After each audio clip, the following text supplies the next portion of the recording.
দিয়ে এটা আলুর দম, আলুর দম, এটা কাতল মাছ, এটা কাতল মাছ, কাতল মাছের কালিয়া, হ্যাঁ। এটা হলো পাঁঠার মাংস, আচ্ছা। আর এটা হলো পায়েস, এটা হলো চাটনি, আচ্ছা। এটা হলো দই, হ্যাঁ। এটা হলো মিষ্টি। চার রকম তো কি মিষ্টি। উপলক্ষে এত খাবার দিলে? এই জন্মদিন আমার ননদের। আচ্ছা। হ্যাঁ, সেই উপলক্ষে আমার ননদ অনেক ভালো থাক, অনেক সুখী হোক। আচ্ছা, ধন্যবাদ। আমার জন্মদিনে আজকে বৌদি এসেছে, কালকে নিরামিষ ছিল, তাই আজকে বৌদি মাংস রান্না করে আমার জন্মদিনের খাবারের আয়োজন করেছে। তো খাবারগুলো কেমন হয়েছে দেখো।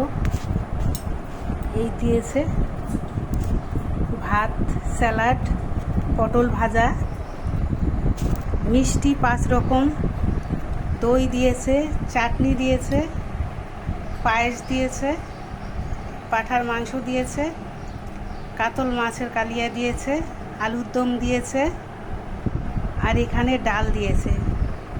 তো যাই হোক, কালকে আমার খুব মনে কষ্ট হচ্ছিল কেউ নেই বলে। তা আজকে বৌদি এসেছে, বাবা মা তো নেই, বৌদিকে মায়ের মতো মনে করি। আজকে এসেছে, আমি খুব খুশি। বৌদি নিজে হাতে রান্না করে আমাকে দিয়েছে, আমি ভীষণ খুশি।